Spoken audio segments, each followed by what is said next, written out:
सरकार ने विदेशी विश्वविद्यालयों को इस देश में आने की अनुमति देने का निर्णय लिया है। अगर यह सच है तो भारतीय विश्वविद्यालयों को इन विश्वविद्यालयों से प्रतिस्पर्धा करनी पड़ेगी। राष्ट्रीय सुरक्षा से जुड़े अन्य मामलों का भी इसमें उठना अवश्यंभावी है। सरकार इस निर्णय को लागू करने से पहले विशेषज्ञों को एक समिति बनाकर आम राय बनाए। सरकार द्वारा चलित मिड डे मील एक अच्छी योजना है।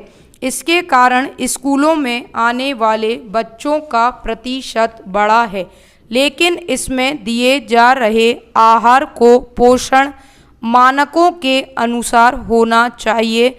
पोषण आहार बनाने के काम में शिक्षकों को नहीं लाना चाहिए।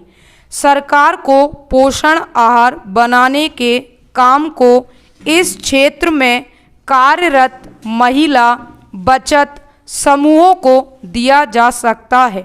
मैं सरकार से मांग करता हूं कि देश के सभी राज्यों में मिड डे मील योजना के अंतर्गत दिए जा रहे पोषण आहार का काम महिला बचत समूहों को देने का प्रावधान करें। देश में जनजातीय तथा दुर्गम क्षेत्रों में साक्षरता की दर काफ़ी कम है। यहाँ पर शिक्षा के लिए स्कूलों की स्थापना करने की आवश्यकता है। यहाँ पर शिक्षा के लिए स्कूलों की स्थापना करने की महती आवश्यकता है, लेकिन अत्यधिक गरीबी निरक्षरता के चलते बच्चों को शिक्षा उपलब्ध कराने के लिए नवोदय विद्यालय की तर्ज पर आवासीय विद्यालय की इस क्षेत्र में बड़ी ज़रूरत है।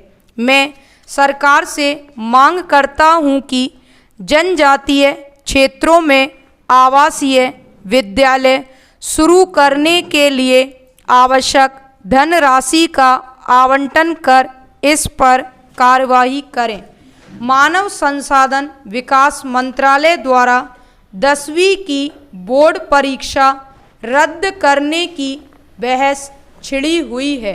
इस पर दोनों तरफ से चर्चा हो रही है, लेकिन 10वीं को बोर्ड परीक्षा रद्द करने की कार्रवाई से अनेक प्रश्न खड़े होंगे। इसलिए विशेषज्ञों की समिति द्वारा आकलन कर उचित निर्णय लेना होगा। इस पर जल्दबाजी ना करें। सभापति महोदय, बहुत बहुत धन्यवाद। नियम 193 के तहत प्राकृतिक आपदा की बहस ऐसे समय में हो रही है जब हम सुनामी की प्रलयकारी विनाश लीला से उभर नहीं पाए हैं। इसको शायद रोका नहीं जा सकता था अगर हमारी सरकार ने विज्ञान और तकनीकी का सहारा लिया होता। जो नए नए शोध हो रहे हैं उनका सहारा लिया होता तो शायद इतनी बड़ी तादाद में जनधन की हानि न होती। समूचे राष्ट्र ने जिस एकजुटता के साथ सुनामी त्रासदी के सम खुले मन से पूरी ताकत के साथ काम किया और उन लोगों की मदद की है, समाज के हर वर्ग और हर क्षेत्र के लोगों की मदद की है, वह प्रशंसनीय है। लेकिन मैं कहना चाहता हूँ कि यह केवल सुनामी की दुर्घटना ही देश में नहीं हुई है, बल्कि पूरे देश के किसी न किसी भाग में हर वर्ष कहीं अतिवृष्टि के कारण बाढ़ से, कहीं अनावृष्टि के कारण सूखे से, कहीं ओले पड़ने से और कहीं आगजनी से करोड़ों की जनधन की हानि हो जाती है। लेकिन मैं केवल मौजूदा सरकार की बात नहीं कर रहा हूँ। आज़ादी के बाद से आज तक इस प्राकृतिक आपदा से निपटने के लिए कोई दीर्घकालीन योजना नहीं बनाई गई। जब बाढ़ आ जाती है तब हम काम करते हैं। तात्कालिक योजनाएं तो बनी हैं, लेकिन कोई दीर्घकालीन योजना नहीं बनी है और इसी के तहत करोड़ों के जनधन की हानि हो जाती है। इससे सबक लेते हुए यूपीए की सरकार से मैं कहना चाहूँगा कि जो वे अपना आपदा अप्रबंधन बना रहे हैं वह अवश्य करें, लेकिन यह प्राकृतिक आपदा नहीं आने पाए इसके लिए भी कुछ करें। मैं बड़ी विनम्रता से कहना चाहता हूँ कि चिता की आग में रोटी सेकने का काम ना करें। चूल्हे की आग में हर कोई रोटी सेकता है, लेकिन ऐसी त्रासदियों में चिता की आग से रोटी नहीं सेकनी चाहिए। इस देश में प्रधानमंत्री राहत कोष है। मेरी समझ में नहीं आ रहा है कि व्यक्ति पूजा की किस सीमा तक सरकार जाएगी। किसी व्यक्ति विशेष के नाम पर कोई राहत कार्य खोला जाना, क्या यह त्रासदी से निपटने का उचित तरीका है? मैं बड़ी विनम्रता से कहना चाहूँगा कि माननीय गृह मंत्री जी यहाँ बैठे हैं, वह राजनीति में काफ़ी अनुभवी हैं। मैं कहना चाहूँगा कि व्यक्ति पूजा से ऊपर उठो।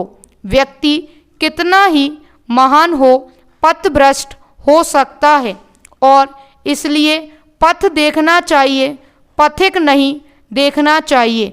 देश के यशस्वी प्रधानमंत्री श्री नरेंद्र मोदी के नेतृत्व वाली सरकार द्वारा प्रस्तुत वर्ष 2016-17 के बजट का मैं समर्थन करती हूँ। यह इस प्रकार का तीसरा बजट है। 3 वर्ष की अल्पावधि में इस सरकार ने कई उल्लेखनीय उपलब्धियां हासिल की हैं। काले धन के विरुद्ध लड़ाई का मामला हो या देश की सुरक्षा को चाक चौबंद करने और सुरक्षा की दृष्टि से जरूरी उपकरणों की खरीद का मामला हो, इस सरकार ने बड़ी तेजी और दृढ़ता के साथ कार्यवाही की है। यद्यपि हमारी सरकार ने विगत 3 वर्षों में देश को औद्योगिक शक्ति के रूप में प्रतिष्ठापित करने का प्रयास किया है और इसी के मद्देनज़र कई योजनाएं भी लागू की गई हैं, लेकिन भारत मूलतः एक कृषि प्रधान देश है और आज भी आधी से अधिक आबादी खेती किसानी से अपना जीवन यापन करती है। इसके लिए सरकार ने बेहतर उर्वरक उपलब्ध करने, बीजों की बेहतर व्यवस्था करने, सॉइल हेल्थ कार्ड, सिंचाई की व्यवस्था सहित तमाम उपाय किए हैं, लेकिन इन सब के बावजूद खेती किसानी का काम मौसम की अनुकूलता पर निर्भर करता है। कई बार मौसम प्रतिकूल होता है और किसानों के अच्छे प्रयासों के बावजूद खेती कृषक को वांछित लाभ नहीं दे पाती। इन सभी कारणों से कृषक वर्ग हमेशा दयनीय स्थिति में रहता है और कर्ज में डूबा हुआ पाता है। इस बजट में माननीय वित्त मंत्री जी अरुण जेटली जी ने कृषकों के कल्याण के लिए 36,000 करोड़ रुपयों का आवंटन किया है। किसानों के कल्याण के मद में देश के बजट में पहली बार इतनी बड़ी धनराशि का आवंटन किया गया है। इसके साथ ही ग्राउंड वाटर की रिचार्जिंग के लिए 60,000 करोड़ रुपए की धनराशि आवंटित की गई ताकि किसानों को सिंचाई के लिए पानी उपलब्ध हो सके। किसानों की वित्तीय स्थिति में सुधार के लिए उन्हें ऑर्गेनिक खेती करने हेतु प्रोत्साहन दिया गया है और समय समय पर दिया जाता रहेगा।